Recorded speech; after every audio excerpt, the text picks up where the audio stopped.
Bancada da oposição exige o presidente do Tribunal de Recurso, Afonso Carmona, a respeito da decisão do tribunal.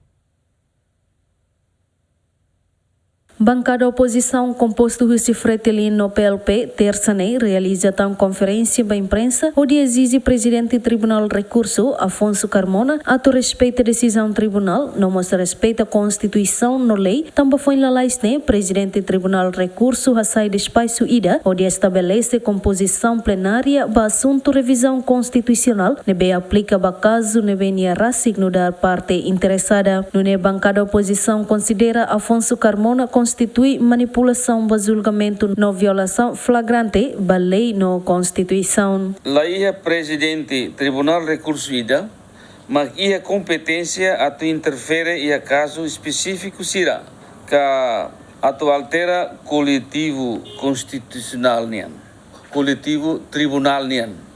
Tentativa interferência direta idane viola princípios constitucional no processual fundamental, no dar princípio juiz natural nian.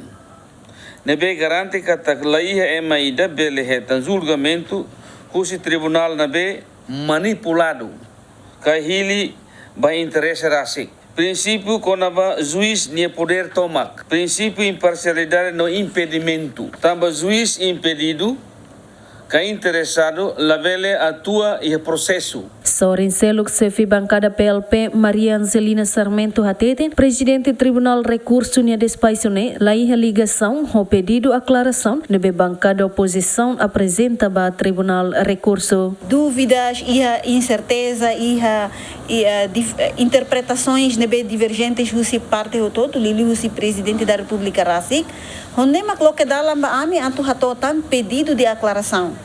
Pedido de aclaração, né? Simplesmente atuuso juiz coletiva nebe, horbenhira saia nesse titular, para processo e da fiscalização abstrata nema, atu halo aclaração.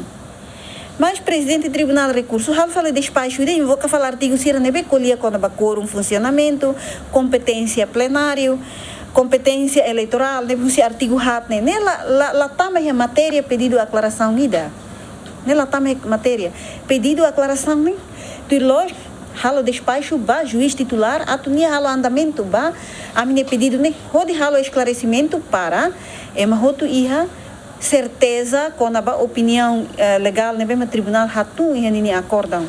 Antes, o Tribunal Recurso declara alteração lei organização judiciária o número hat barari honrua ruanulu resin 5, loron ruanulu resin 8 fulan abril e artigo hitu nulu resin nen a linha A com a requisitos nomos criteria sira atu sai presidente Tribunal Recurso niang ne inconstitucional tambah contra Constituição enquanto acordão com a alteração lei organização judiciária ne fosai iha loron tolunulu resin ida fulan julho Husi Juiz Duarte Tilman, Jacinta Correia da Costa, no Antônio Helder do Carmo, o número Mamok 5, bara Constituição, bara Rihonrua Ruanulu Resin 5, bara Teri, bara Nuk, bara Mamuk Hatnulu Resin Rua, bara Ruanulu Resin 5, equipa cobertura GMN.